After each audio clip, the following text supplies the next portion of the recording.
کہنے والوں نے کہہ دیا کہ لکھنؤ ادب کا گہوارہ ہے۔ یہ ادب ہم کو ملا کہاں سے؟ یہ ادب ہمارے پاس آیا کہاں سے؟ کہاں ہے انسان، ادبی انسان؟ کہاں ہے علمی انسان؟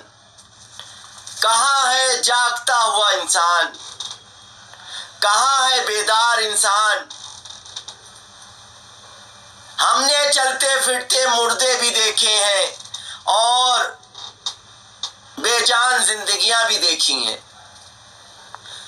بہت سے لوگ ایسے ہیں جو آج ہمارے درمیان نہیں ہیں لیکن زندہ ہیں، اور بہت سے ایسے بھی ہیں جو زندگی گزار رہے ہیں لیکن ہمارے علم میں نہیں ہیں، ہم جانتے ہی نہیں ہیں ان کو۔ یہ اصول ہے، جہاں تک ہمارے مسلک کی بات ہے، ہمارے دین کی بات ہے۔ میں اپنوں کی بات نہ کروں، اس لیے کہ لوگ کہتے ہیں کہ یہ وہی لابی ہے ایک، ہم نہیں کلمہ سمجھیں گے، ہمارا عقیدہ کلمے پر نہیں ہوگا، ہم نہیں رسول کو سمجھیں گے تو کون سمجھے گا؟ سمجھنے والوں نے خوب سمجھا۔ وہی بات ہے کہ دل کشادہ ہونا چاہیے، ذہن بیدار ہونا چاہیے۔ ہمارے اسی ملک میں اکثریت ہمارے ہندو بھائیوں کی ہے، اہل ہنود ہیں، مسلمان تو کم ہیں، ہم اقلیت میں ہیں، ہمارے ہندو بھائی اکثریت میں ہیں۔ لیکن ایسا نہیں ہے کہ اگر انہوں نے کلمہ نہیں پڑھا تو انہوں نے ہمارے نبی کو نہیں سمجھا، ایسا ہرگز نہیں ہے۔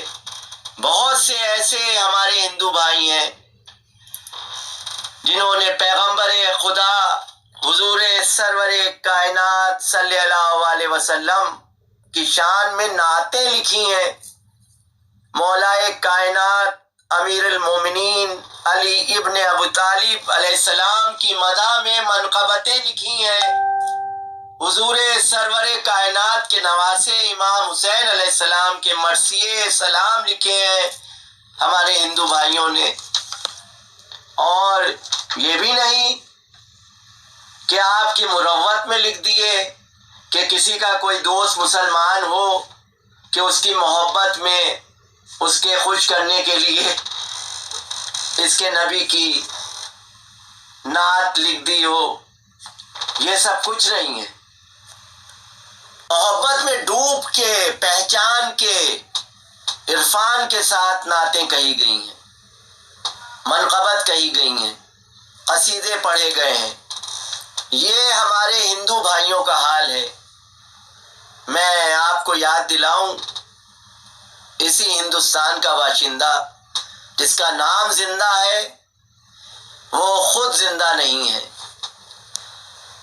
زندہ ہے، آج ہمارے درمیان نہیں ہے، لیکن وہ زندہ ہے اس لیے کہ وہ دامن اہل بیت علیہم السلام سے وابستہ ہیں۔ آپ نے نام سنا ہوگا گوپی ناتھ امن۔ گوپی ناتھ امن نے زیادہ تر جو نظمیں کہی ہیں وہ مدح اہل بیت علیہم السلام میں کہی ہیں، اہل بیت کی شان میں کہی ہیں۔ کہیں ہیں اور بھی سیاسی نظمیں بھی کہی ہیں، مناظرے بھی پیش کیے ہیں اور سب کیا ہے، غزلیں بھی کہی ہیں، نظمیں بھی کہی ہیں، لیکن زیادہ تر جو شاعری ہے وہ مدح اہل بیت علیہ السلام میں ہے ان کی۔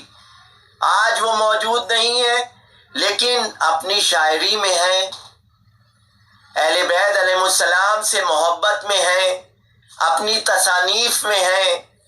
ان کے فرزند پروفیسر دھرمیندر ناتھ باپ سے زیادہ اس کام میں آگے ہیں، باپ کے نقش قدم سے سوا آگے، اور انہوں نے یہ خدمت انجام دی ہے اہل بیت علیہ السلام کی کہ ہندوستان کے تمام اہل ہنود شعراء کی شاعری کو، ان کی تصانیف کو جمع کیا اور جمع کر کے ایک ضخیم کتاب بنائی ہے جس کو انہوں نے نام دیا ہے ہمارے رسول۔